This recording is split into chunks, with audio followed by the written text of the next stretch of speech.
ना अंधेर है,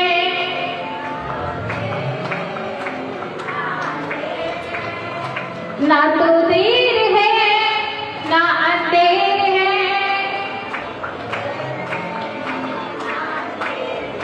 थोड़ा आवाज को बढ़ाओ ना, आज तो व्रत भी नहीं है, एकादशी भी पूरी हो गई ना कि शुक्रवार को व्रत है आज।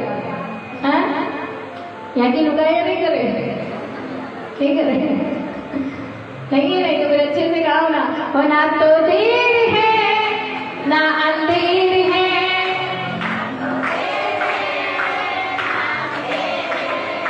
तेरी कर्मों का ये तो सब खेल है।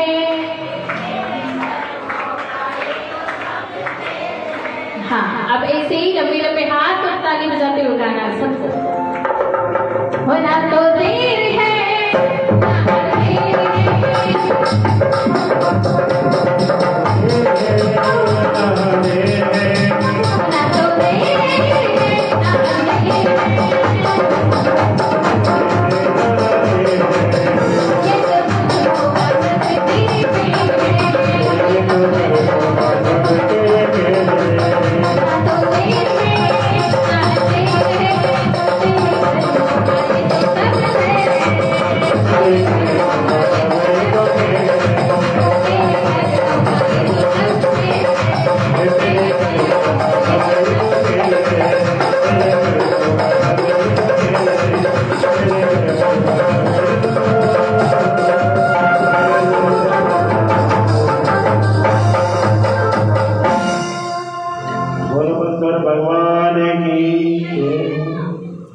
बोले शंकर भगवान की। हर हर हर हर हर हर।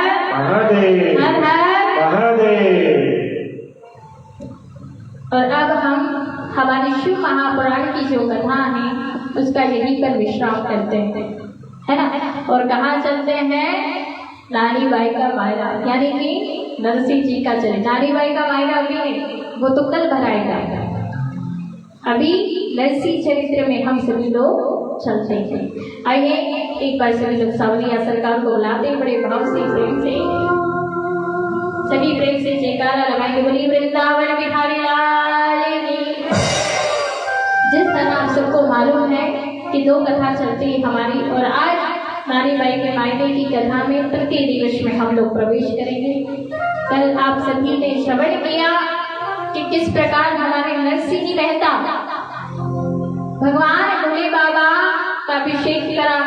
भोले बाबा प्रसन्न भय, और प्रसन्न हुए तो राज का दर्शन कराने नरसिंह जी को गोलोक धाम में ले गए। सबने सुना था कल, बड़ी सुंदर सी रासलीला की झांकी भी आप सबने देखी थी। तो आइए सावलिया सरकार की ओर चलते हैं। बोलिए सावलिया सरकार की।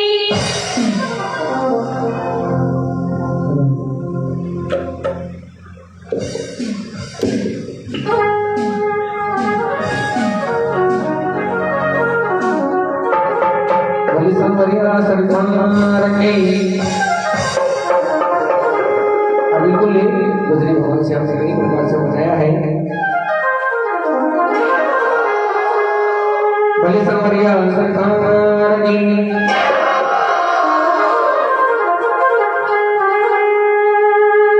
भरी लगी बेबीओ बिसरे आई गहीरो। अब 10 मिनट अब आयो हो तो दे जीवन से माना मारो गहीरो। आयो हो तो दे जीवन से माना मारो गहीरो।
आइए अब हम कथा में प्रवेश करते हैं पुनः।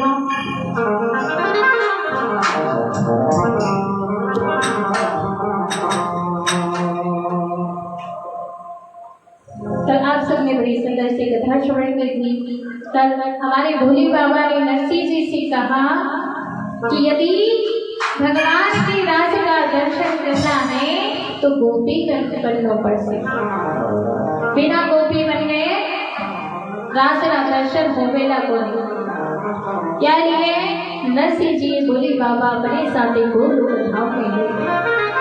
अब जब गोलोक धाम में ले गए, वहां जाकर के भगवान कन्हैया से कही कि देखो मैं आप रे भक्त ने साथ लाया हूं।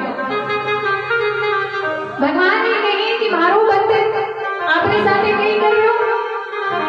तो भगवान भोले बाबा ने कही कि आप जो भक्त है बड़ो चालाक है। बोले क्यों? बोले यारे भक्ति करी मारी, बड़ी सुंदर से 7 दिन तक 7 रात्रि तक मेरी भक्ति करी और वरदान मांगियो आपको। बोले नरसिंह जी ने बड़ी सुंदर सी भक्ति मेरी करी है, पर वरदान में मांगियो कि आपका रासरा दर्शन हो जाए।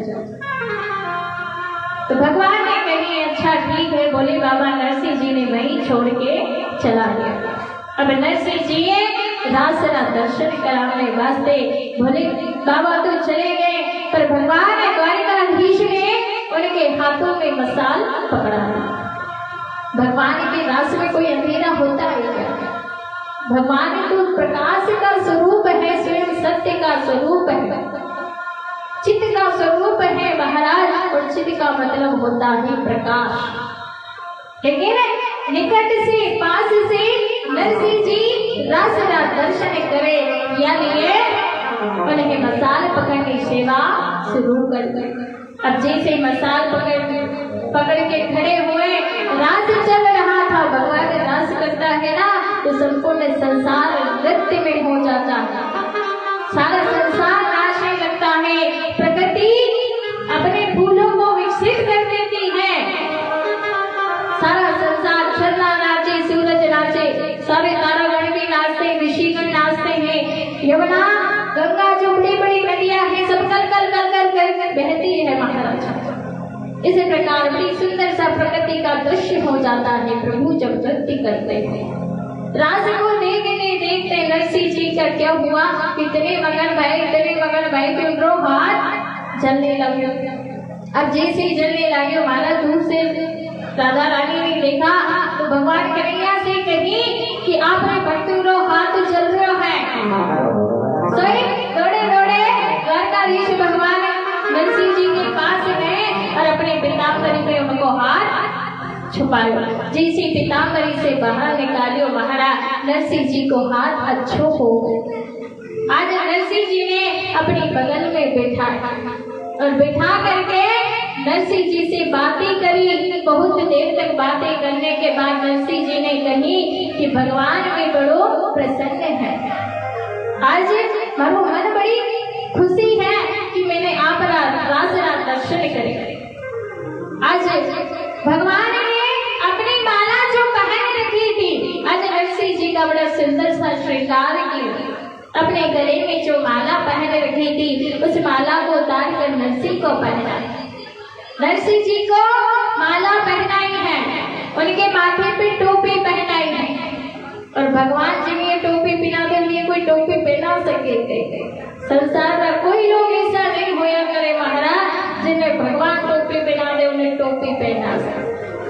नरसिंह जी ने सुंदर सी टोपी पहनाई, हाथा में करताली दे दी और पग में घुंघरू बांध दिया और नरसिंह जी से कही, नरसिंह जी आप जाओ और जाकर के संसार में मेरी भक्ति करना, वही लोक कल्याण करना, मेरी भक्ति करना।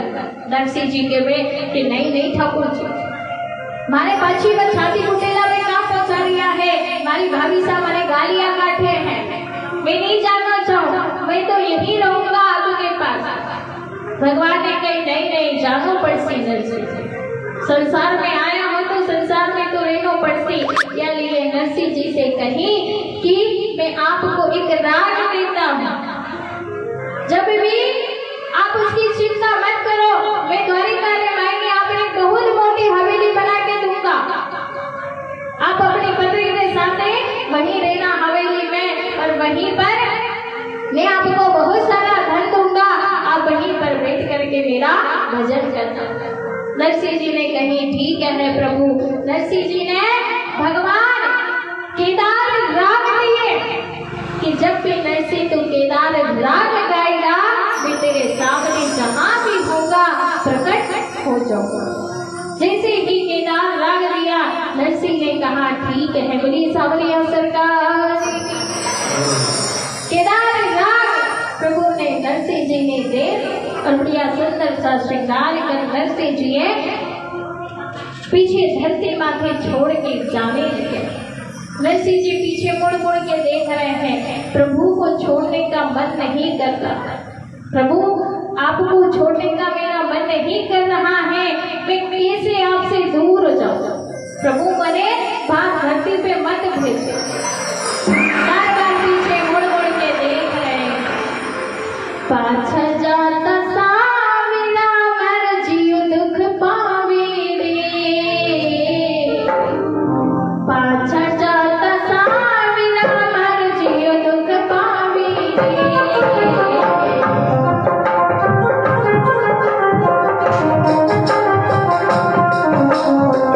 पाछा जाता साविना मर जियो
जैसी धरती माथे आया महाराज, द्वारिका रे मायने, द्वारिका की दृष्टि भगवान ने बड़ी मोटी हवेली बना करके खड़ी कर दी।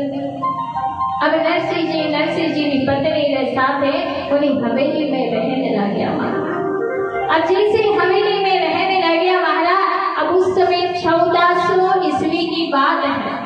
भगवान अपने घरे इतनो धन दियो, कहा जाता है कि 14 लाख रुपए। अब उस समय के 14 लाख बहुत, ना जाने कितनी संपत्ति होगी, ना जाने कितनी पीढ़ियां बैठ करके खा सकती थी महाराज। एक नहीं 7 पीढ़ियां वहां बैठ करके खा सकती थी। यानी भगवान ने इतनी संपत्ति दी। नरसिंह जी ने संपत्ति दी महाराज 14 लाख रुपए संपत्ति दी और वहां अच्छे से रहने लगे। अब जैसे ही संपत्ति दी महाराज, नरसिंह जी घना मोटा व्यापारी बन गया। उनका व्यापार चलने लग गया महाराज, व्यापार चलने लग गया महाराज। पहले हुंडी चलती थी, पहले हुंडी का मतलब, व्यापार का मतलब ऐसे करते थे कि पहले जूनागढ़ जैसे गिरनार के जंगलों में व्यक्ति जाने से डरता था। पहले इतना जंगल था कि यदि द्वारिका जाते थे ना तो जंगलों से निकल करके जाना पड़ता था। अभी तो बहुत अच्छा रास्ता है, लेकिन पहले उस समय की बात है जब 1400 ईस्वी की, जिस समय नरसिंह जी का जन्म, नरसिंह लीला चल रही थी उस समय। गिरनार के जंगलों में ना जाने शेर, चीता, भालू चोरी होती थी, डकैत रहते थे महाराज। तो जब कोई व्यक्ति जाता था तो वो क्या करता था कि जो जूनागढ़ है, जूनागढ़ में वहाँ व्यापारियों के यहाँ अपनी जो रकम होती थी वो रकम को जमा करवा देते थे और हुंडी लिखवा लेते थे, एक कागज लिखवा लेते थे। और वहाँ द्वारिका में जो सेठ जी होते थे उनके, वहाँ पर जो उन्हें मिलके होते थे वहाँ पर ले जाकर के कागज दिखा देते थे, वहाँ पर वो रकम ले लेते थे। इस प्रकार व्यापार चलता था, हुंडी चलती थी बड़ी बड़ी। अब नरसिंह जी भी घना मोटा व्यापारी बन गया महाराज। अब व्यापारी बन गया, व्यापार करने लग गया तो भगवान को नाम भूल गया महाराज। कहते हैं कि जब पैसा पास में नहीं होता ना तो हम भगवान को सब बनाते हैं, लेकिन जैसे ही पैसा पास में आता है तो भगवान को भी भूल जाते हैं। नरसिंह जी ने साथ भी यूं ही हुआ। नरसिंह जी ने जैसे पैसा आया, मोटी हवेली बना दी, सुई अपने मार्ग से भटक गए, भगवान को भूल गए। अब भगवान ने सोची कि मारो भगत मार्ग से भटक गयो या सही मार्ग पर लानो पड़सी। यानी वहां पर क्या हुआ कि संतों की एक मंडली पहुंची। जैसे ही संतों की मंडली पहुंची, अब नरसिंह जी व्यापार के कारण कोई संता से मिलता भी नहीं था, संतों से नहीं मिलता था महाराज। अब उन्होंने क्या किया, अर्ध जो संत थे उनमें एक महंत भी थे। जैसे ही संत थे उनके यहाँ पहुंचे, बोले सबसे बड़ी व्यापारी कौन? बोले सबसे बड़ा व्यापारी तो नरसिंह है। तो नरसिंह के यहाँ पहुंचे, वहां जाकर के उन्होंने बड़ा सुंदर सा भोजन किया।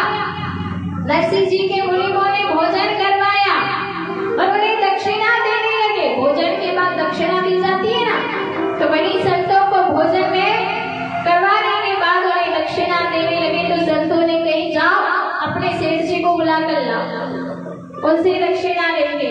मुनि दौड़े दौड़े नरसिंह जी के पास गए। नरसिंह जी ने कही कि उनसे कहो कि अभी समय ना है। बोले ये जो दक्षिणा में दुगनी तिगनी चौगनी जितनी चाहिए उतनी दक्षिणा दे दो। संतों ने कहा कि हम तो सेठ के हाथ से दक्षिणा लेंगे, देना हो तो दो, नहीं तो हम तो जहाँ रहे। संतों ने कहा, दौड़े दौड़े बेचारे मुनि फिर से नरसिंह जी के पास गए। नरसिंह जी के पास जाके वे कि वे संत तो जो संत है, बोले वो तो आपके हाथ से दक्षिणा लेंगे, नहीं तो वो तो जा रहे। अब नरसिंह जी सोचे, नरसिंह जी ने वहां पर अपनी हवेली में उन्होंने भंडारा खुलवा रखा था कि कोई व्यक्ति किसी भी समय आए बोले भोजन तैयार होता था। जब भी कोई व्यक्ति जूनागढ़ में आता था, नरसिंह जी के यहाँ जाकर के भोजन करता था। सदा व्रत खुला रखा था नरसिंह जी, पर भगवान की भक्ति करना भूल गए थे, नाम लेना भूल गए थे, व्यापार में बिजी हो गए। अब संत ने कही तो नरसिंह जी ने सोची, एक मुनि को कहा कि भैया तू समाज में अभी दक्षिणा देकर आओ संत से।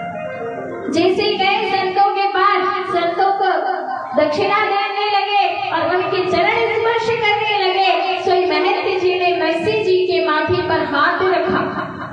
हाथ जैसे ही रखा, नरसिंह जी की बुद्धि में भगवान को लेकर के पुनः वही दृश्य चलने लगे। बहुत देर तक आए थे तो केवल दक्षिणा दे रहे, पर वही सारे संतों को बिठाया और सारे संत बैठे नरसिंह जी को भगवान की बड़ी सुंदर सी लीला सुनाई, रास प्रसंग सुनाया। जब रास की 10वीं परिस्थिति में व्यक्ति पहुंचता है ना, तो फिर वहाँ पानी भर करके बहने लगता है। नरसिंह जी ने जैसे ही रास का प्रसंग सुना तो भाव विभोर हो गए महाराज, और अपना सारा जो भी था व्यापार सबको छोड़ करके भगवान का भजन करने बैठे। जूनागढ़ का सब लोग के भी नरसिंह के बाबूरा हो गया। इतनी सारी संपत्ति और इतनी सारी संपत्ति को छोड़ के क्या भगवान का भजन कर रहा है। तो शास्त्र में कहा गया है कि वो संत कोई और नहीं महाराज, स्वयं साक्षात भगवान आए थे जो नरसिंह जी को अपने मार्ग पर लाए। अब नरसिंह जी ने उस समय की जो 14 लाख उनकी संपत्ति थी महाराज, सारी की सारी बांट दी। अब आप कहोगे कि इतनी सारी संपत्ति नरसिंह ने कहाँ बांटी, तो कहा जाता है कि सबसे पहले तो नरसिंह जी ने अपनी बेटी का ब्याह किया। एक बेटी, 2 बेटा नरसिंह जी के। नरसिंह जी की पत्नी से उनके 2 बेटा, एक का नाम था सावर शाह और दूसरे का नाम था सावर। और उनकी एक बेटी हुई, जाने अपन सब नानी बाई के बाबा।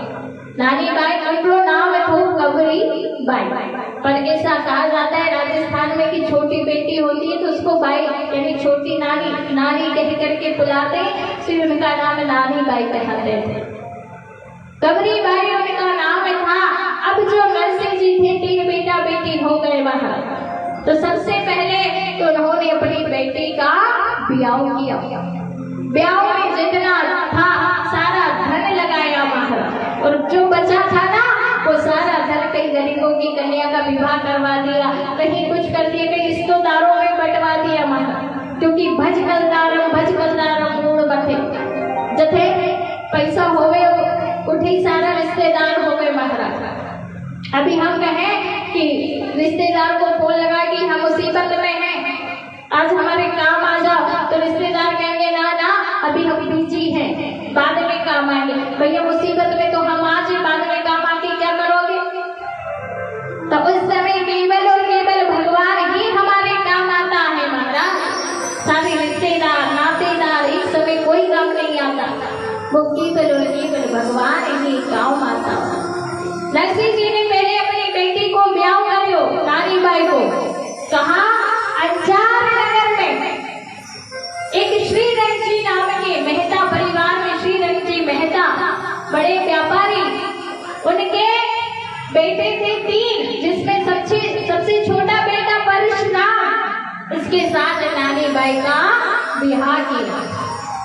नरसिंह जी दीदी तेरी नानी बाई नाम जी।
श्री रंग जी के बेटे परशुराम के साथ उनका ब्याह कर दिया। अब अठे कई हो महाराज नरसिंह जी भगवान की भक्ति करता, बस केवल भगवान का भजन करता और कोई उपाय उनके पास काम नहीं थो महाराज। नरसिंह जी ने सारी अपनी संपत्ति लुटा दी महाराज। अपनी पत्नी ने साथे अपनी मोटी हवेली में बैठ के वहां का आंगन बीच बैठ के बस कीर्तन करता रहता महाराज भगवान को नाम। अब भगवान को कीर्तन करता रहता। एक दिन कहीं हो कि एक अध्यक्ष जो झाड़ू लगाते हैं ना वहां आए और नरसिंह जी से कहने लगे, नरसिंह जी मेरी बड़ी इच्छा है कि मैं आप लोग कीर्तन अपने घरे करो। नरसिंह जी ने कही भगवान रो भजन है, लेकिन फिर सोचा कि मैं इसके घर कैसे जाऊं, संसार वाले लोग क्या कहेंगे। फिर नरसिंह जी के मन में आए कि भगवान रो भजन ही तो है। सो वो अध्यक्ष जी के घर जाकर के रात भर कीर्तन करने लगे। अब जैसे ही रात भर कीर्तन कर रहे थे तो एक व्यक्ति आया दौड़ा दौड़ा नरसिंह जी के पास आकर के कहने लगा, नरसिंह जी आप यहाँ भजन कीर्तन कर रहा है, आपकी पत्नी बड़ी जोर की बीमार हो गई है। नरसिंह जी ने कही हमारी पत्नी बीमार होगी, अब मैं कीर्तन छोड़ के भी ना जाऊँ, कीर्तन छोड़ के जाऊंगा तो जो संसार के लोग हैं क्या कहेंगे, जो भगवान का कीर्तन छोड़ के चला गया, पत्नी से इतना प्रेम करता कि भगवान का कीर्तन छोड़ दिया। नरसिंह जी भगवान के कीर्तन में मगन हो गए, अपनी पत्नी के पास नहीं गए। लेकिन उनकी पत्नी इतनी जोर से बीमार हुई, इतनी जोर से बीमार हुई कि उनकी पत्नी सुबह 5 बजे होते होते होते भारत भगवान रा घरे गई, मृत्यु हो गई। उनकी पत्नी की जब मृत्यु हुई, अब अठे नरसिंह जी ने पतो चलियो कि हमारी पत्नी मर गई। बड़ो दुख होयो नरसिंह जी जाने जाकी पत्नी मरे वही से पूछो महाराज की कितनो बड़ो दुख होया करे। घर में लक्ष्मी होती है महाराज, लक्ष्मी चली जाए तो वहां पूछो कि उस घर की हालत क्या होती है। नरसिंह जी मन में घणो दुख पावे, हमारी पत्नी चली गई। अठे गांव वाला लोगों ने पंचायत इकट्ठी करी, सारे जूनागढ़ का लोग आया कि वहां अध्यक्ष के घर कीर्तन करने चले गए। नरसिंह जी बिरादरी से बाहर कर दी। अब बिरादरी से बाहर किया महाराज, ठाकुर जी ने सोची कि महाराज नरसिंह बिरादरी से बाहर कर दियो। अब नरसिंह जी के वास्ते ठाकुर जी ने लीला रची। जितना भी जूनागढ़ का लोग था, जितना भी जूनागढ़ लोग था तो वो जो जब भोजन करते थे ना तो वो अध्यक्ष उनकी बगल में बैठा हुआ दिखता था। कई मंदिर में पूजा करते तो उनके बगल में बैठा हुआ दिखता। रात दिन बस वो अध्यक्ष जी के सपने आने लगे। ब्राह्मणों से पूछा ऐसा क्यों हो रहा है, तो जूनागढ़ का जो व्यापारी था, जो सेठ जी था, जो लोग था, उन सब ने जो संत थे उन्होंने कहा कि जाओ नरसिंह जी को पीछे बिरादरी में करो, जब जाके तुम्हें सपने आने बंद होंगे। तो नरसिंह जी बेचारे पीछे बिरादरी में लिया, तब जाकर के उनके सपने आना बंद हुआ। अब नरसिंह जी से पूरी बिरादरी का लोग कहने, नरसिंह थारी पत्नी मर गई, क्या को क्रियावर कैसो करेगो। अठे पूरा जूनागढ़ का लोग है, सबने जिमाओं का पड़सी। नरसिंह ने कही कि मैं कैसे किराए जो मेरी पत्नी रो किस कार्यक्रम करूंगा। सोच रहे इतने में भगवान ने बड़ी कृपा करी। कैसी कृपा करी कि 6-7 संत आए। वही अब जूनागढ़ में आया तो सब पूछ रहे कि यह कोई व्यापारी हो तो हमारी हुंडी लिखनी है, हम द्वारिका में जा रहे हैं, वहाँ हमें भंडारो करनो। अब संत आया तो गाँव का जो लोग है, जूनागढ़ का लोग जो था, उन सब ने मजाक उड़ाई, हंसी उड़ाई। कहने किया नरसिंह जी रे, नरसिंह जी जैसा कोई व्यापारी कौन है, जाओ नरसिंह जी के घरे जाओ, वही हुंडी लिखेगा। अब सारा संत उन्हें कई मालूम की किस में कह रहे महाराज, सब चले चले वहां गए, नरसिंह जी के पास चले गए। अब नरसिंह जी के पास गए, से जाके कहने लगे नरसिंह जी से कि हमारी हुंडी लिख दो। नरसिंह जी ने कही 1 रुपया हमारे पास कोनी, मैं अपनी हुंडी कैसे लिख दूं? मैं व्यापार नहीं करूं, मैं हुंडी नहीं लिखूं। संता ने कही नहीं लिखना पड़से, कहीं हो जाए, हमें मालूम है आप बहुत बड़ा व्यापारी हो, हमने आपको नाम सुन रखो है, यदि आपने हुंडी लिखना पड़से। वही संत जबरदस्ती बैठ गया और नरसिंह जी ने हाथे हुंडी लिखवाने लगे। उन्होंने 700 रुपए, उस समय 700 रुपए भी बहुत होते थे महाराज, 700 रुपए नरसिंह जी को दिए और नरसिंह जी से हुंडी लिखवाई। नरसिंह जी ने हुंडी लिखी। अब हुंडी में महाराज कोई व्यापार तो था ही नहीं, कोई मुनिम तो था ही नहीं दूसरे नाम से हुंडी लिखता। अब नरसिंह जी ने सांवलिया सरकार को नाम लेके हुंडी लिखना शुरू करी। उन्होंने कागज लिया, 700 रुपए अपनी जेब में रखे, कागज लिया और ऊपर लिखा, जैसे हम लोग श्री गणेश साई लिखते हैं ना, वैसे नरसिंह जी ने लिखा श्री सावल शाह। सावल शाह, ऊपर सावल शाह नाम लिखा और नीचे लिखा कि मैं इन साधु संता करे 700 रुपया ले लियो हो और ये 700 रुपया आप सब ये साधु संता द्वारिका में आए तो इन्हें वहां दे देना। इस प्रकार हुंडी लिखी और नीचे लिखियो आप लोग भक्त नरसिंह। आपको जो हुंडी रो कागज तो साधु संता ने दियो, साधु संता द्वारिका में पहुंचा। अब जैसे द्वारिका में पहुंचा तो वहां जाके पूछने लगी, सबसे पहले स्नान किया, स्नान करके उन्होंने कहा कि चलो पर 700 रुपए ले आते हैं। जैसे कागज खोल के देखा तो ये सावल शाह सेठ जी, अब जाके पूरे द्वारिका में घूमे, ये सावल शाह सेठ जी कौन है, सावल शाह सेठ जी कौन है? बोले यहाँ तो कोई सावल शाह नाम का सेठ नहीं है। सभी जगह घूमे लेकिन सावल शाह नाम का सेठ नहीं मिला तो सारे संतों ने कही ये नरसिंह ने अपने ठग लियो। अभी सब समुद्र के किनारे आके बैठ गए। अब अपन भंडारों की कर नरसिंह, इस नरसिंह ने ठग लियो, हमें जान सावल शाह नाम को एक सेठ ही नहीं मिले। अब अठे नरसिंह जी कहीं करे जो 700 रुपए संत देके गए थे और 700 रुपए से अपनी पत्नी रो बड़ो मोटो क्रियावर करियो। सारे जूनागढ़ वाले ने बुला, सारे संता जो संत आए थे ये भी भोजन करके गए, सारे संतों ने भोजन कराया और जूनागढ़ में जितने भी लोग थे सबने 1-1 रुपए, उस समय 1-1 रुपए दान में दियो महाराज नरसिंह जी।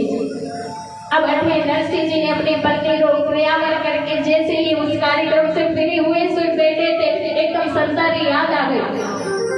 नरसिंह जी सोचा कि मैंने हुंडी लिखी है, क्या पता वहां जाकर के सावलिया ने हुंडी भरी के नहीं भरी।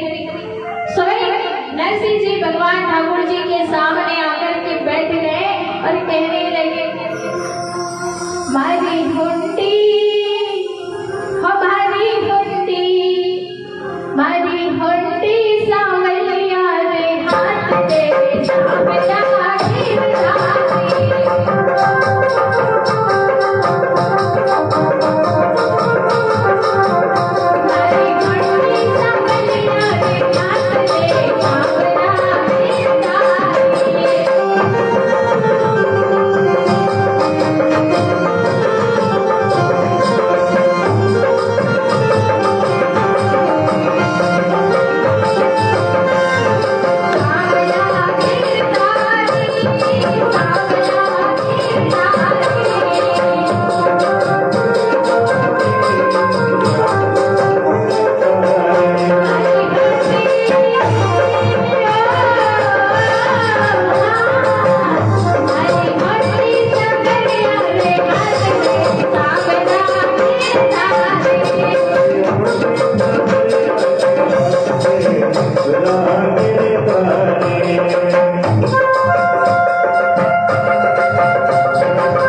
लाज रखी, इसलिए आज मेरी लाज भी आपके हाथ में है।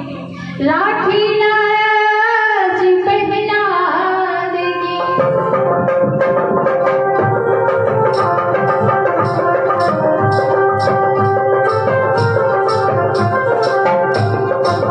राखी लाज पहने लाज की चारों भूमि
भगवान ठाकुर जी की मूर्ति लगा के बैठ गए। सही नरसिंह जी भैया आवाज बढ़ा देना, आवाज बढ़ाओ। बोली सावरिया सरकार की। जैसे नरसिंह जी बैठे महाराज, उन्होंने भगवान से कही कि मेरी होती बस आप रहे हाथ में थे। अब बैठे जैसे संत लोग जो थे सब समुद्र के किनारे आकर के बैठ गए। अब इतने में ठाकुर जी ने सुनी, ठाकुर जी आया, ठाकुर जी सावर सा बनकर के आया और सावर सा बनकर के जठे संत बैठे थे, उठे जाकर के कहने गया कि मारो नाम सावर सा है, मैं सावर सा सेठ जी हैं, आप मने ढूंढ याद आ गई। संत ने कहा हाँ हाँ हम सावर सा सेठ जी ढूंढ रहे थे। भगवान सावर सा द्वारिकाधीश सावर सा सेठ जी बनकर के संतों के पास पहुंचे, उन्हें 700 रुपए दिए और 700 रुपए जैसे ही दिए खूब भंडारा किया। वहां पर संतों ने भंडारा किया, ठाकुर जी को भी भोजन कराया। ठाकुर जी से आज संत मिले, ठाकुर जी ने संत से कही कि नरसिंह मारो घणो मोटो सेठ होया कर, जूनागढ़ में रेवसी जब से गोलोक धाम से मेरे पास से गए ना तब से राम राम भी नहीं थे। संत से कहा कि जब आप इधर से जाओ तो नरसिंह से हमारी राम राम जरूर कीजिए। अठे संत लोग जितने भी थे सब वहां से भंडारा करा के जैसे नरसिंह के पास आए। नरसिंह के पास आकर के कहने लगे नरसिंह जी आपने हमारी हुंडी भर दी और माने सावर सा सेठ जी भी मिले थे, जाने 700 रुपया हमें दिए, भंडारों भी कराए, खूब द्वारिकाधीश के मंदिर के दर्शन भी करे, खूब अच्छा द्वारिका में घुमाया फिराया और आपसे राम राम कहे। संत ने कही तो नरसिंह जी ने कही कि सावर सा सेठ जी ये तो थे भी नहीं, पर ठाकुर जी आपने मेरी लाज रखी। भगवान 52 बार इस धरती पर प्रभु ठाकुर जी ने अवतार लिया है नरसिंह जी के वास्ते। अनेक रूप में प्रभु आए हैं। आज प्रभु ने नरसिंह जी की हुंडी भरी है। अब ये सब काम हो गया महाराज। अब हुआ क्या कि इनकी बेटी रो जो ब्याह करो महाराज अंजार नगर, वहां अंजार नगर में इनकी बेटी नानी बाई रो ब्याह करो जिनको नाम कमरी बेटे कमरी बाई।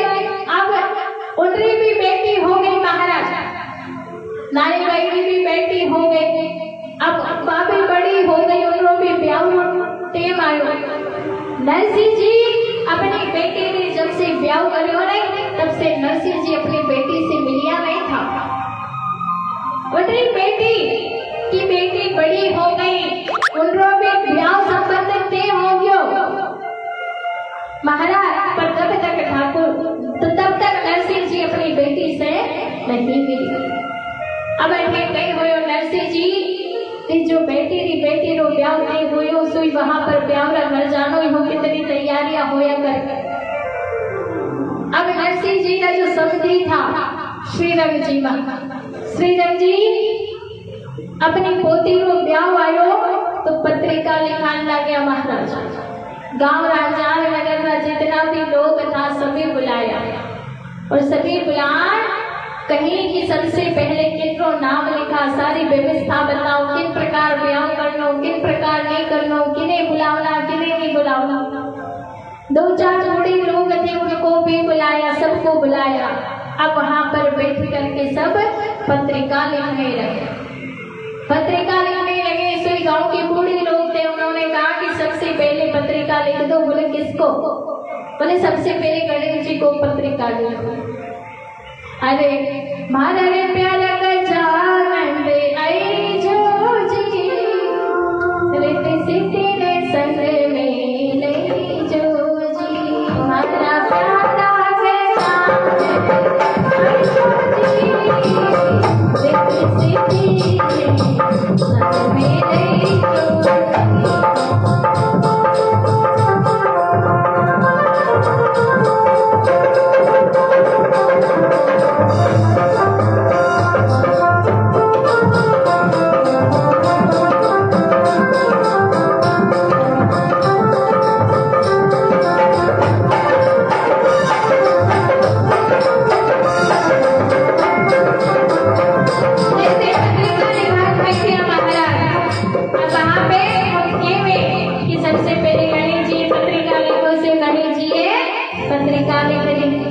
अब गणेश जी पत्रिका लिखी, वही सब बैठे हुए थे। बोले पहली पत्रिका गणेश जी लिख दी, अब दूसरी पत्रिका कौन नहीं लिखा। अब उन्हें बूढ़े बड़े लोग बैठे हुए थे, उन्होंने कहा कि जो संबंध में मोटा हो, जो सबसे मोटा हो, उन्हें पत्रिका लिखो। बोले सबसे मोटा? बोले संपत्ति में मोटा कि संबंध में मोटा? बोले जिनके पास पैसा ज्यादा उन्हें लिखा पत्रिका कि अपने रिश्तेदारों ने लिखा। बोले जो सबसे मोटा रिश्तेदार है उन्हें सबसे पहले पत्रिका लिखो। अब जुई गई, अब वहां पर जुई मोटे रिश्तेदारों नाम आयो, सुई श्रीरंग जी कहवे कि सबसे मोटो रिश्तेदार तो एक ही है। बोले सबसे मोटो रिश्तेदार तो नरसिंह है। महाराज सब दिन अब जो ही नरसिंह रो नाम आयो, महाराज सब एकदम ऐसे चुपचाप बैठे। अब सब कहने लगे कि नरसिंह जी ने पत्रिका लिखा कि नहीं लिखा, क्योंकि नरसिंह जी ने यदि पत्रिका लिख दी तो लेवने वास्ते कुछ नहीं है। अठे नरसिंह जी अपनी पत्नी जैसी गई ना तो पूरी मोटी हवेली में रहता तो 16 सूर्या साथ रखता महाराज, 16 सूरदास के साथ रहता और भगवान को भजन करने लगे। बढ़िया अठे सारे रिश्तेदारों ने पता चली कि नरसिंह तो बस भगवान को भजन करे और कोई काम के पास नहीं है, और कोई काम नहीं कर सकते। अठे श्रीरंग जी ने कही कि नरसिंह जी, अठे कई नरसिंह जी बुला लेवा, लेवने वास्ते कुछ नहीं है। अठे मायरा रो काम पड़ से, उनरी बेटी रो ब्याह है।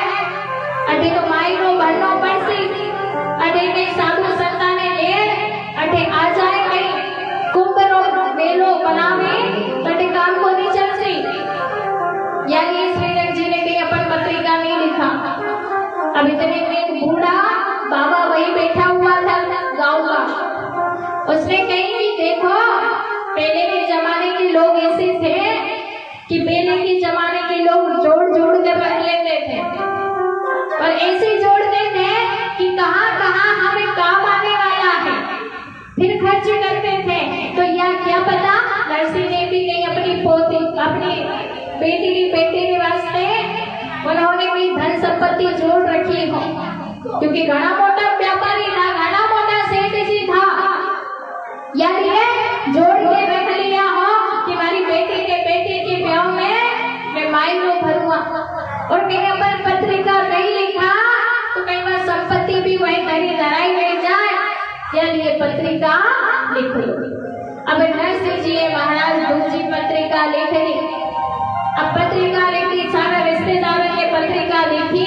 अब नरसिंह जी पत्रिका देने कौन जा? नरसिंह जी पत्रिका देने वास्ते वही वह गाँव रहा। गाँव में एक विपरीत था, कोकलिया जी महाराज को नाम था।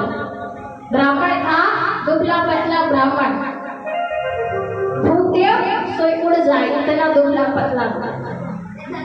इतना दुबला पतला विप्र कोकलिया जी महाराज को बुलाया गया।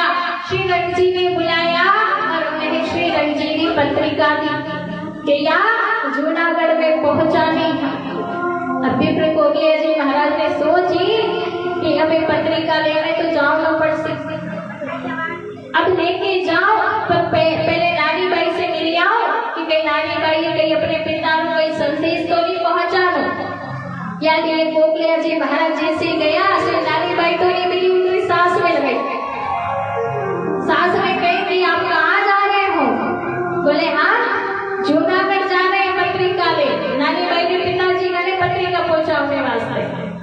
सास ने कही नानी बाई के पिताजी पत्रिका। अब नानी बाई ने सास से आयो गुस्सा। नानी बाई ने सास के नरसिंह जी पत्रिका क्यों लिख दी? नरसिंह जी वास्ते लेवने वास्ते कुछ नहीं है, फिर भी पत्रिका लिख दी। अब नानी बाई के सास और दिमाग ठिकाने पे ही नहीं मानता, बार बार के वे पत्रिका क्यों लिखी, पत्रिका क्यों लिखी, पत्रिका क्यों लिखी। अब पूरा घर में घूम रही है, फिर भी ये सोच रही है कि नरसिंह जी किस प्रकार रोका। नरसिंह जी अपने इधर आवेला या साधु संता में लेन आवेला, इसकी रोकना पड़ती। किस प्रकार होके मन में सोच रही है, इधर से उधर, इधर से उधर, इधर से उधर चक्कर लगा रही, जैसे मैं 26 जनवरी की परेड कर रही हूँ। अरे नरसिंह जी इधर मन में विचार कर रही है कि किस प्रकार आने वास्ते रोका। अरे नानी बाई की दादी सास थी, हुआ करती है महाराज। नानी बाई की दादी सास वही छोकरे माई में बाहर दरवाजा पे बैठी रहती। अब बूढ़ी जो माता है ना घर की, अगर उन्हें बाहर भी बिठा दो ना तो पूरे घर की चौकस रखती थी महाराज। अंदर घर में कहीं चल रहे हो है, कहीं नहीं चल रहे, पूरा काम घर में ही रहता महाराज। अरे नानी बाई की दादी सास जैसे उन्हें बहू देखी नानी बाई की सास है तो भाई किया बेटनी कहीं होगो अभी तो या प्रेत लगावी जाने 26 जनवरी ये सब कहीं होगो पूछे ए बेटनी कहीं होगो तो अब बार की नानी बाई की सास की भी ये दादी सा क्यों बोल रही है, हमारी सास क्यों बोल रही है। अब फिर कहेंगे बेटनी इधर सुन तो सही मेरी बात, कहीं होगा बार पूछे।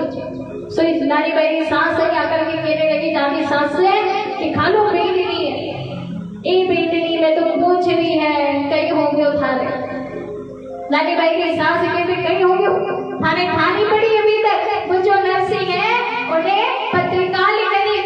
अबे नरसिंह थे आवेला 16 सूर्याने लेन आवेला अठन कुंभ मेला रो, यहाँ पर कुंभ बनावे से काम नहीं चलेगा। अठे रोटियां खाना पड़ती है, प्यारो काम है, कौन रोटियां खा ले? इतना 16 सूर्या के वास्ते कौन रोटियां खा ले? को प्यारो काम है। नानी बाई की दादी सास के भी बस इतनी सी बात पे सोच कर रही है। इतने में नानी बाई की सास के भी इतनी सी बात, ये तो बहुत बड़ी बात है। मैं सोच रही है कि किस प्रकार पत्रिका दिए जावे। दादी सास कहने लगी, नानी बाई की सास की में कि तू चिंता मत कर, अगर कोई ना कोई युक्ति निकाल लेगा। सास के भी अब कई युक्ति निकलेगी। अब तो पत्रिका ही लिख दी, कोकलिया जी महाराज जा रहा है। दादी सास के भी तू चिंता मत कर। बोले एक काम कर,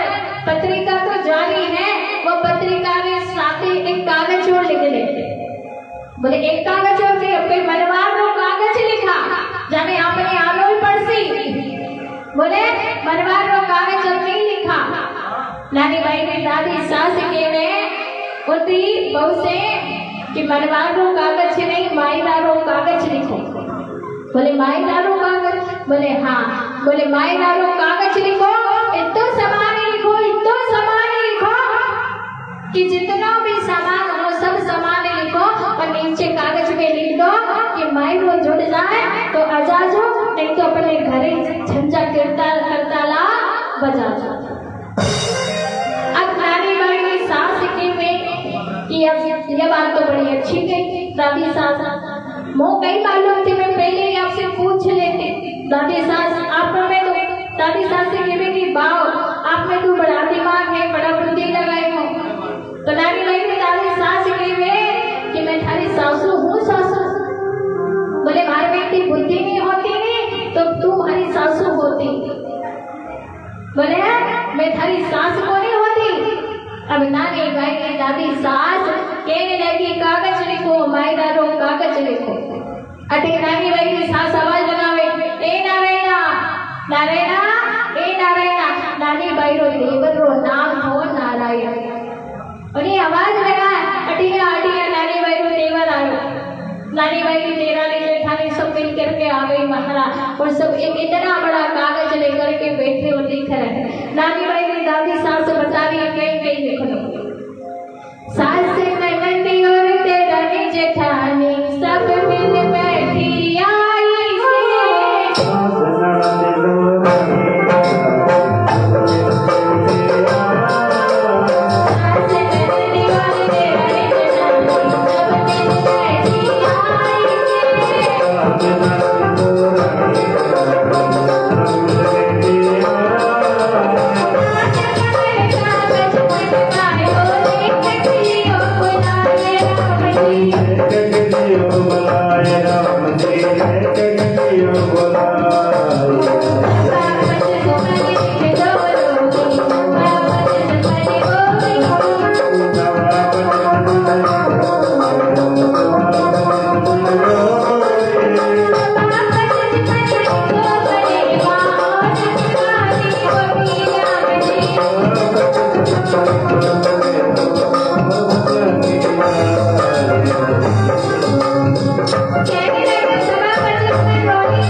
बोले जैसे दादी सास समान बताती जा रही और कह रही है 1000 थान बल मल्ला लिख दो साल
सब साबर के बैठ गए।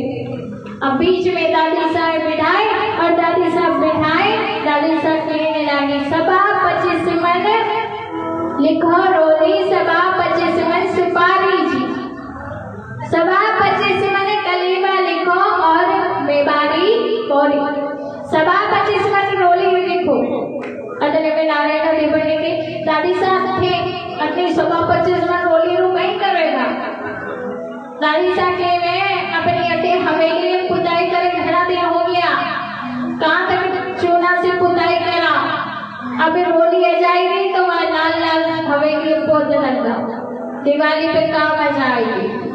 अब नारायण देव ने दादी साहब बोले रोली गिरी सुपारी, बोले दादी साहब इतनी सुपारी लोग नहीं करेगा, इतनी सुपारी लोग नहीं करेगा।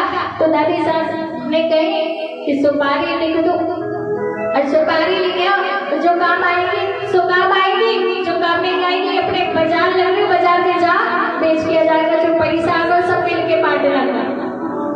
अब दादी साहब ने कही 25 मन बोली, 25 मन सुपारी, 25 मन कलेवा और मेवा की बोरी, 1000 थान में मोती लिख दो, 1000 थान महमूदी।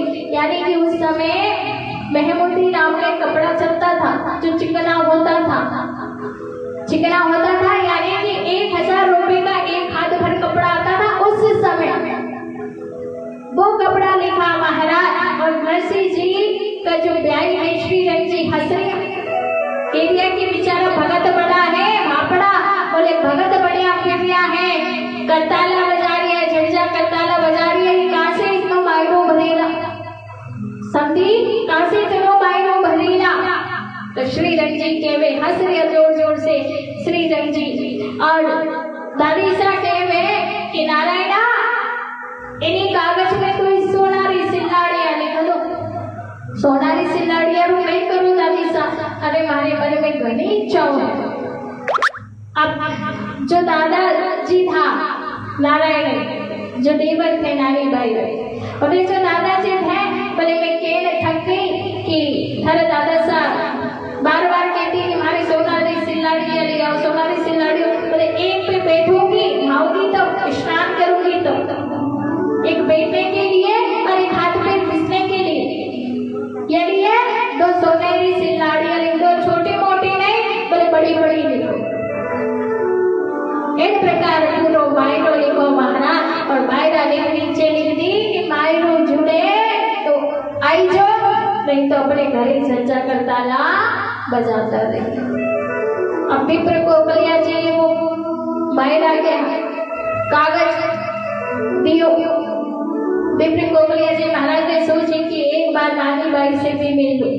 नानी बाई सबकी हालत देख रही है कि हमारा बाप जी करे पैसा नहीं है, हमारा बाप जी भगवान को भजन करे, पर आज देखो हमारा ससुराल वाला बोले मायरा धन पैसा के लाने आज हमारे बाप ने हंसी उड़ा दिया। नानी बाई ने जैसे ही वो विप्र कोकलिया जी महाराज गए के लगे नानी बाई आपने भी कहीं अपने पिताजी को संदेश पहुंचाने हो तो बता दो। नानी बाई के में कि मारो तो कोई भी संदेश नहीं है। नानी बाई बोली थे तो लिखो की मती और मारा ससुरा घरे आई जो मती, मारी सास जी तो मायरा खाती और मायरा जुड़े तो जो भरी भाती।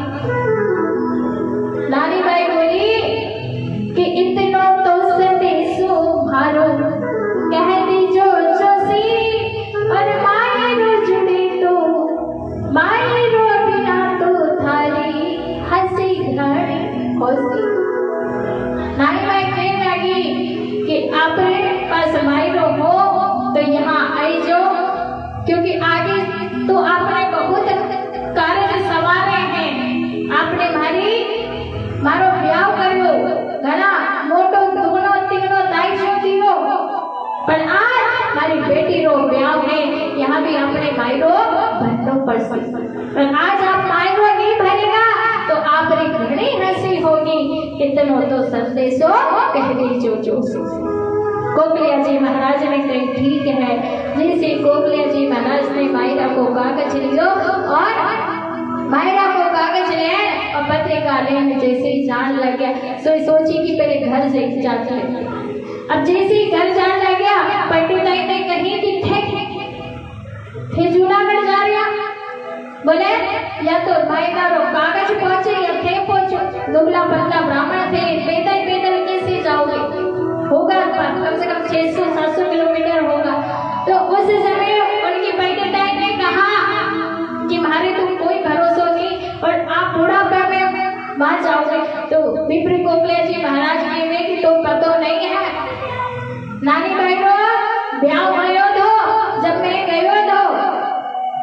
तो प्यारे नरसिंह जी महाने बधाई लो उन्हीं टेम 31 रुपया दिया था और अब की बात और 2 रो ब्याह है तो 31 ने तो 51 रुपया तो देगा। यदि मैं जाऊंगा। विप्र कोकलिया जी महाराज जैसे ही जाने लगे बाहर। अब जाते जाते जाते थक गए। अब जैसे ही जाते जाते थके तो वहां की जगह उन्होंने क्या किया, जैसे बीच मार्ग में एक वृक्ष के नीचे वहीं पर सो गए। बोले थोड़ा आराम कर लेते हैं फिर पहुंचेंगे। तो ठाकुर जी ने सोचा कि ये जो पंडित जी हैं बोले ये तो सो गए, तो हमारे भक्त के गले मायरा को कागज पहुंचेगो, कब हमारा भक्त के गले पत्रिका पहुंचेगी और कब मैं मायरा भरूंगा।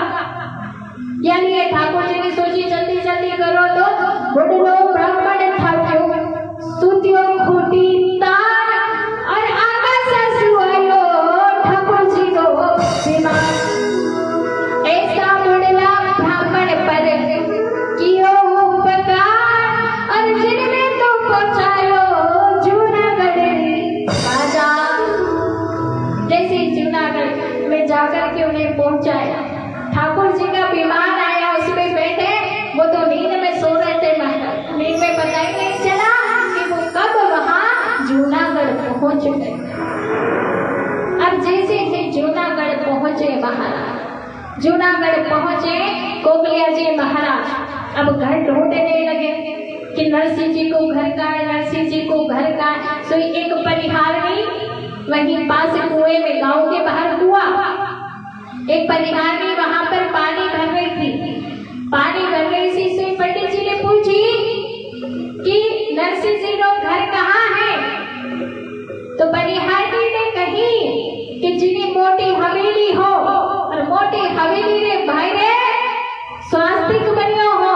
स्वास्तिक मतलब साथिया, जितनी बड़ी मोटी हवेली हो जो लाल पीली पुती हो, जितने घर रे भाई रे स्वास्तिक बनिया हो और जितने घर रे भाई रे शुभ लाभ लिखिया हो, वही समझ लो नरसिंह जी की हवेली। क्योंकि वहां पे ब्राह्मण ऐसे थे विरोध करते थे, भगवान का भजन नहीं करते थे। उन सबके बीच में नरसिंह जी भजन करते थे। यानी ये सब लोग उन्हें बावरे कहते थे कि बावरा हो गया नरसिंह, पागल हो गया, भगवान का भजन करता, सारी संपत्ति लौटा दे। वहां पे कोई भी अपने घर के आगे स्वास्तिक नहीं करवाते थे, कोई भी शुभ लाभ नहीं लिखवाता था। लेकिन सच्चे सनातनियों की पहचान यही है कि घर के बाहर स्वास्तिक होना चाहिए, दरवाजे पर जैसे ही घुसे स्वास्तिक होना चाहिए, स्वास्तिक हो, शुभ लाभ हो। और आजकल क्या लिखवा देते हैं, वेलकम, आओ तो वेलकम, जाओ तो वेलकम। वेलकम लिखवा दिया, स्वागत। कहीं कहीं तो लिखवा देते हैं महाराज वेलकम तो ठीक है, कहीं कहीं लिखवा देते कुत्तों से सावधान। कुत्ते पाल रखे हैं महाराज। अच्छा, कुत्तों से सावधान यानी कि उस घर में केवल और केवल कौन रहते, प्लेट लगी होती है और उस पर लिखवा देते हैं कुत्तों से सावधान, मतलब उस घर के कुत्तों से सावधान रहना। अच्छा, घर में कुत्ते ही रहते हैं। दुनिया है महाराज, दुनिया की समस्या भी बड़ी विकट है। लेकिन घर जब हो महाराज, घर यदि हम सनातनी हैं तो हमारे घर के आगे कुत्तों से सावधान नहीं लिखवाना है, वेलकम नहीं लिखवाना है, लिखवाना है तो स्वास्तिक बनवाना है, शुभ लाभ, गणेश जी का छोटा चित्र आता है वो लगाओ महाराज। ये सनातनी लोगों की पहचान है, ये सब चीजें नहीं चलती। जैसे ही परिहारनी ने कहा कि जिस घर में स्वास्तिक बना हो, जिस घर में शुभ लाभ लिखा हो, उसी घर वही घर नरसिंह जी का है। विप्र कोकलिया जी दौड़े दौड़े गए, जाकर के जैसे ही गए महाराज, अब थक तो वैसे ही गए थे, तो विप्र कोकलिया जी जैसे ही गए वहां पर, तो जाकर के जैसे ही उनकी हवेली में पहुंचे और हवेली में पहुंच करके जैसे ही जो उनकी धोती थी महाराज, अब जैसे ऊपर चढ़ के थके थके हारे गए, फिर उनकी धोती उनके अंगूठे में उलझ गई। अब जैसे ही अंगूठे में ज्योति कुंजी सो विप्र कोकलिया जी महाराज हड़बड़ा के पहले तो नीचे सो गए। अब जितने भी वहां 16 सूरदास थे, ज्ञानदास, मानदास, सब लोग थे, उन्होंने जैसे ही विप्र कोकलिया जी को देखा पहले तो हड़ हड़ हड़ करके हंसे। विप्र कोकलिया जी को देख करके हड़ हड़ के हंसे और फिर सोचा कि वो तो लगता है नोटो देवर आयो है, ये तो नोटा देने के लिए आया है। ज्ञानदास, मानदास, वहां पे 16 सूरदास रहता था महाराज। नरसिंह जी करे, नरसिंह जी कोई सबरो बड़ो ध्यान रखता। साला जो 16 सूरदास था अपने आंखों से दिखता नहीं था और बस ऐसे गोल गोल बना करके बैठे जाते और देखकर भगवान को भजन कीर्तन करता रहता था। अब नरसिंह जी झांझ कीर्तन बजाता, सब भजन करता। विप्र कोकलिया जी पहुंचे, जैसे तो इससे पहुंचे उन्होंने नरसिंह जी को वो कागज दिया और पत्रिका दी। आपने तो हितरी रो ब्याह है और आपने जानो है मायरा रो कागज दियो कि मायरा रो कागज मायरो भी भंडो पर सकते और अलाव अब कोई बधाई में पैसा दो। अब विप्र कोकलिया जी महाराज ने कही, सो विप्र कोकलिया जी महाराज ने कही तो नरसिंह जी के में अरे दीवाने दीवाने ज्योति, अरे राम जी रोना, अरे तुलसी जी री माला ले लो, सेवा साली ग्राम। नरसिंह जी केवे कि कोकलिया जी महाराज से कि हमारे पास तो कोई रुपया पैसा नहीं है, हमारे पास तो यही है। बोले क्या? बोले तुलसी जी की माला ले लो और बैठ करके मोटी माल ले लो, भजन करो। बोले भजन करो, बस यही है मेरे पास। विप्र कोकलिया जी ने कहा, जैसे सुना कि बधाई तो रुपया नहीं दे रहा, सो वहां पे चक्कर खा के वही सो गया महाराज। बोले कोई बड़ी जोर की भूख लग रही है, बोले भूख लग रही है, या आटा लिया चावल लिया, मैं बना के मेरे हाथ से खा लूंगा, कम से कम भोजन तो खाओ, भोजन तो करो। अब विप्र कोकलिया जी महाराज से नरसिंह जी के में कुछ नहीं है, हमारा महाराज तो रसोड़िया में कुछ भी नहीं है। बोले बस तुलसी जी की माला लेके भजन करो और कोई काम नहीं। अब वहीं पर पड़े रहे, 10 मिनट हुई, 15 मिनट हुई, उन्होंने इतने में नरसिंह जी ने कही सूरदास जी से कि सूरदास ज्ञाता जी वो तंबूर लेकर के आओ। जैसे लेकर के आए तो पंडित जी भी सोचे कि तंबूर में से कुछ ना कुछ निकाल के देंगे, कहीं बादाम खारक कहीं छिपा के रख रखे सो वो ही देंगे। अब जैसे ही वो तंबूर लेकर के आए और जैसे ही लेकर के आए और आकर के नरसिंह जी ने कोकलिया जी महाराज से कहा, लो जाओ भिक्षा मांग करके लाओ गाँव में जाकर के, और जितना भी भिक्षा में सब मिले ना वो याना आप बनाना, हम सबको भी पवाना। कोकलिया जी महाराज ने कही, हमारी बुद्धि में ठा पड़ी थी जो अठी आए, हमारी लुगाई तो घनी बढ़ जी कि वहां मत जाओ, वहां मत जाओ, वहां मत जाओ, जूनागढ़ मत जाओ, पर मारी पर छोड़ी जो मैं अठे आयो। नरसिंह जी वो चक्कर खा के गिरे, तो नरसिंह जी ने तुलसी का पत्र दिया, सो विप्र कोकलिया जी महाराज ठीक हो गए महाराज और सीधे अंजार नगर गया। बधाई तो 1 रुपया भी नहीं मिलो महाराज विप्र कोकलिया जी महाराज। अब नरसिंह जी के पास कछु है नहीं महाराज, तो दे कहाँ से। अब अठे नरसिंह जी ने पत्रिका ली और पत्रिका लेकर के द्वारिका रे मायके एक पीपल का वृक्ष था, और पीपल के वृक्ष के पास जाकर के वह पत्रिका रखी और कहने लगी कि ठाकुर जी आपके लिए कागज आया है अंजार नगर से। मेहता नरसिंह तो कोई नहीं जाने, थाने जाने छे मोटा, थाने सब गड़बड़ जाने हैं, माने कोई नहीं जाने। ये सगारा कागज आपके लिए आया है और आपको ही महीना भरना पड़ सकता। अब जैसे ही कहा, अब ऐसे जी जैसे ही वो पत्रिका पीपल के पेड़ में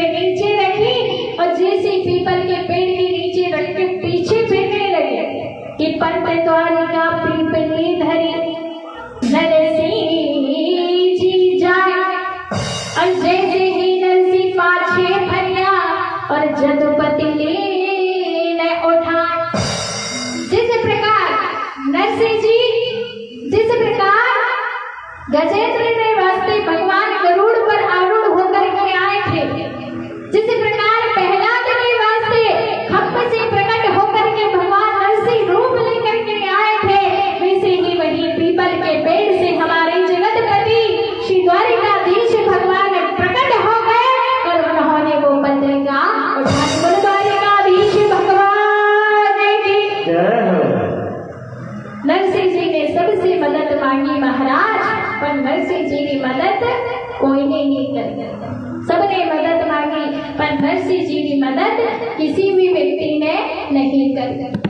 अब नरसिंह जी ने पत्रिका ली और वहां पीपली के नीचे रखी। श्री ठाकुर जी ने उठा ली बाहर और आकाशवाणी हुई। क्या आकाशवाणी हुई कि मन में धीरज धार, मन में धैर्य को धारण करो और नानी बाई को मारो भरसी जगन्नाथ। बोले नानी बाई को मारो जगन्नाथ, यानी कि भगवान द्वारिकाधीश अपने मन में धीरज धारण करो। अब नानी बाई ने मायदारी पत्रिका तो दे दी। अब बेटे नरसिंह जी सूरदास के पास बैठे 16 सूर्या से कह लगा कि अरे मायरो कसो होया करे। नरसिंह जी के इतने में सूरदास जी ने कही कि माँ को ब्याह होयो हो तो हमें पता चलते कि मायरो कसो होया करे। बोले हम तो बचपन से ही साधु संत बन गए, या माई ना बाप ना मायरो। इतने में ज्ञानदास जी ने कही कि मायरो शायद ऐसे हो तो होगा कि अपना घर में जो मोटी मोटी रकम है, बड़ी बड़ी चीज है, अपने घर में जो काम नहीं आने वाली है वो सारी चीजें मायरा में रख दे, वही मायरो हो तो हो। इतने में जितने भी सूरदास है सब अपनी अपनी बुद्धि लगा रहे और कह रहे कि मायरा क्या होता है। नरसिंह जी ने कहा ठीक है वो मैं देख लूंगा अपने हिसाब से। अपने रिश्तेदारों के पास गए, जाकर के कहने लगे कि कोई तो हो जो मोय मायरा के बारे में बताए कि मायरा में कहीं ले जानो कहीं नहीं ले जानो। से रिश्तेदारों के पास गए कि भैया नानी भाई तो बेटी नो ब्याह है, सारा रिश्तेदारों ने चलना है। जाके कहने लगे पर एक भी रिश्तेदार काम को नहीं आया, क्योंकि दुनिया ऐसी है महाराज कि दुनिया कोई काम नहीं आती। हार करके हम गोविंद को बुलाते हैं, क्योंकि जब कोई नहीं आता मेरे शाम आते हैं, मेरे दुख के दिनों में वो बड़े काम आते हैं। हार करके सबको बुलाते हैं महाराज, कोई नहीं आता और अंत में सांवलिया सरकार ही आते हैं, कोई नहीं आता महाराज। सबसे मदद मांगी, रिश्तेदारों के पास जाकर के कहने लगे। रिश्तेदारों से कहा कि चलो, अरे माई तू चलो तो चलो, नहीं चलो तो एक कापड़ो तो दो। सारा रिश्तेदारों ने कही कि हमारे पास तो एक भी रुपया नहीं। बोले माँ की तो नहीं है नरसी, एक टका की पूछ। और भाया ने डाले क्यों मुंह मुंडाई पूछ। ये रिश्तेदार कहने लगा कि यहाँ मेरी तो 1 टका की पूछ नहीं है, 1 रुपया भी हमारे पास नहीं है, या हमारे भरोसे मत रहना कि हम तुम्हारो मायरो भरेगा, हम तुम्हारो मायरो नहीं भरा। अब उन्हें कहीं ठीक है नरसिंह जी ने मायरो भरो नहीं भरो, गाड़ी तो दो। तो नरसिंह जी से कहने लगे गाड़ी तो थी पर वह घर के पाछे टूटी पड़ी है। नरसिंह जी से कही कि हाँ सही कर लो।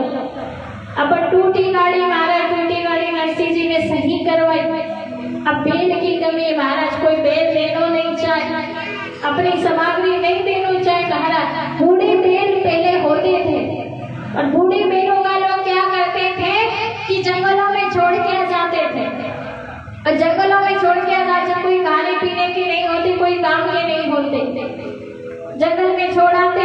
तो एक व्यक्ति ने कहा उनके रिश्तेदार ने कि मैं तो वो जंगल में छोड़ के आ गया। अभी कल जो बैल है, बूढ़े बैल थे महाराज, बैठ गए जंगल में जाकर। नरसिंह जी गए, नरसिंह जी कहने लगी उठो भाई बेलिया बजो राम राम। बेलों से कहने लगे कि राम राम बजो उठो, क्योंकि यहाँ नानी भाई को मायरा को काम है, आप नानी भाई रो मायरा रो काम कर लो। तो बेचारे बेल के ठाकुर जी की कृपा हुई, जैसे पूछ पकड़ के उठाया तो बेल भी उठ गए। अब बेल उठे महाराज, गाड़ी भी तैयार हो गई, बेल तैयार हो गए। सारे रिश्तेदारों से कहने लगे कि अब चलो, गाड़ी तैयार हो गई, पर एक भी रिश्तेदार जाने वास्ते तैयार नहीं नहीं हुई। कोई भी रिश्तेदार जाने वास्ते तैयार नहीं हुआ।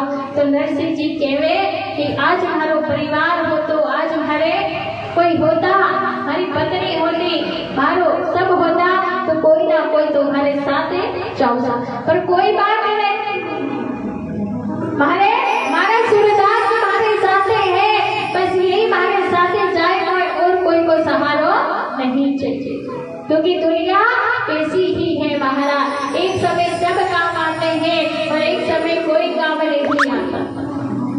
ये दुनिया की आदत है महाराज। एक समय जब हम मदद मांगते हैं ना, तब कोई काम नहीं आता। आज नरसिंह जी ने रिश्तेदारों से मदद मांगी कि कपड़ा दो, कुछ भी दो, साथी चलो, पर नरसिंह जी ने टूटी गाड़ी देख के रिश्तेदार कहते कि कहीं हमारा हाथ पैर टूट गया तो कौन हमारी सेवा करेगा। बोले हम तो साथ नहीं चला। नरसिंह से कह रही कि आप ही जाओ, हम बाद में आएंगे। पूरे रिश्तेदार महाराज कोई भी काम नहीं आता।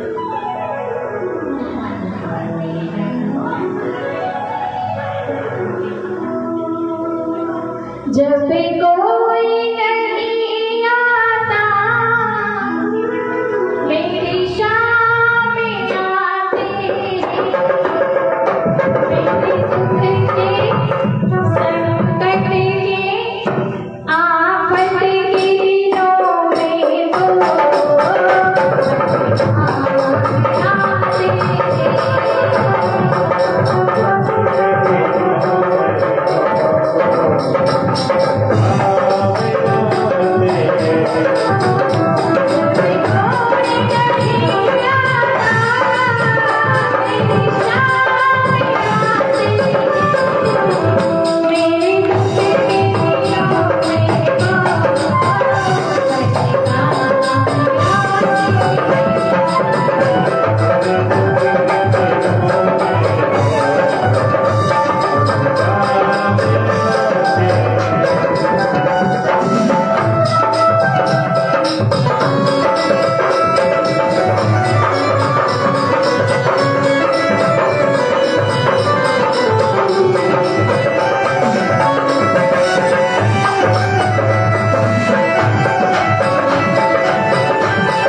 मेरे दुख के दिनों में वो बड़े काम में आते हैं।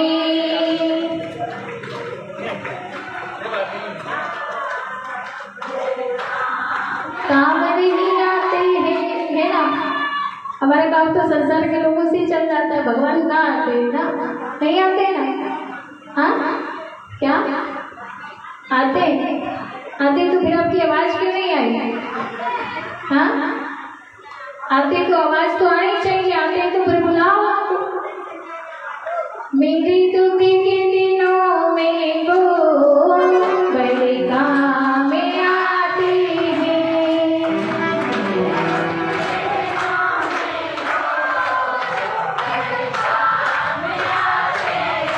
जब कोई नहीं आता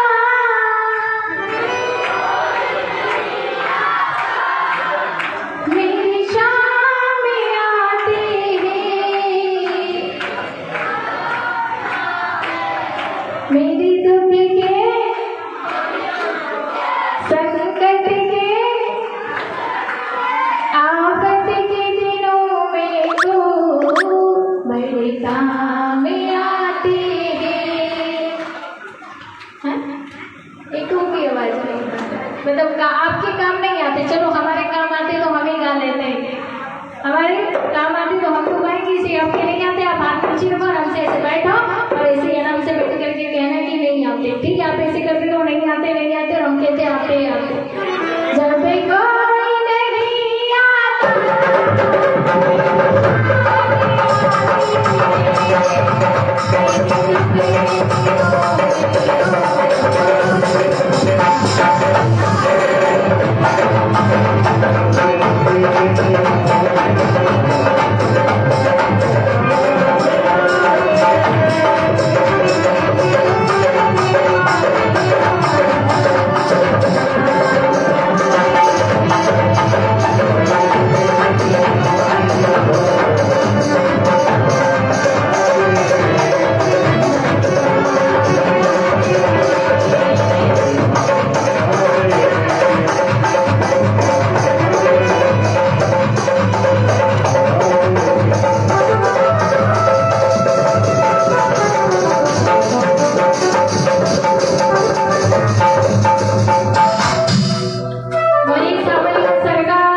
गाड़ी तैयार करी, और गाड़ी तैयार करने के बाद महाराज जितने भी अपने घर में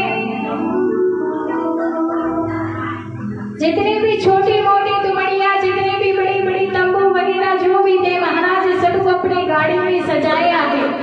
और गाड़ी में सजा के बीच में जितने भी चंदन वंदन जितने भी थे सबको सजा, बीच में ठाकुर जी को स्थापना कर दी। ठाकुर जी आप इन सब की रक्षा करना, कहीं ये जरा से भी गाड़ी टूटी है, कहीं जरा से भी धड़के सो यहाँ पर भी इनके साथ धड़क जाओगे। अब जिन्होंने गाड़ी तैयार की, पूरे सूदा सुनियाओं ने बिठाया, नरसिंह जी गाड़ी जोत करके जैसे ही जाने लगे वहां। अब जैसे ही जाने लगे तो जूनागढ़ के जंगलों में जाकर के वो गाड़ी बीच में खराब हो गई। महाराज गाड़ी जो थी उनकी इतना वजन, महाराज गाड़ी तो पहले से टूटी थी, तो गाड़ी वहां जाकर के जो बेल है उनकी बेलों के ऊपर एक वो लंबी सी लकड़ी रखी रहती है, और वो जो लंबी सी लकड़ी थी महाराज वो टूटी। तो जैसे जैसे नरसिंह जी ने ठीक करी महाराज, पुनः गाड़ी में सब बैठाया, पूरे 16 सूरदास को फिर पुनः आगे चले। फिर थोड़ा सा और जंगल आया। अब जैसे जंगल आया महाराज, नरसिंह जी की जो गाड़ी थी उसका पहिया था वो टूट गया। अब जैसे ही पहिया टूटा महाराज, वहां पर 16 सूर्या बैठे सब हड़ करके नीचे गिरने लगे। अब 16 सूर्या थे जितना भी जो तुमड़िया छोटी बड़ी जितनी थी सब हड़ करके नीचे गिरने लगे। अब जैसे ही गिरे महाराज, नरसिंह जी से 16 सूर्या कहने लगे कि यूं कहीं हो रही हो नरसिंह जी। नरसिंह जी ने कही माइल रो बरस रही हो है, माइल रो पड़ रही ऊपर से। अब कहीं करे महाराज, और ठंड रो टेम सर्दी को टाइम तो महाराज सारे 16 सूरदास बैठ गए और वहाँ जंगल में हवा चल रही है, वायु चल रही है, सारे सूरदास कांप रहे ठंड के मारे। नरसिंह जी ने जैसे तैसे पत्थर को रगड़ा, पत्थर को रगड़ करके आग जलाई और 16 सूर्य की ठंड बुझाई महाराज। अब वहाँ पर कौन आए, अब वहाँ पर गाड़ी को कौन सुधारे, तो कहा जाता है कि हमारे श्री ठाकुर जी महाराज कृष्णा खादी बन करके आए और आकर के कहने लगे, अरे घड़ी दूर से आयो दूर से दौड़ो तारी गाडोली रे नारे गाडोली रे गाड़ी में बिठा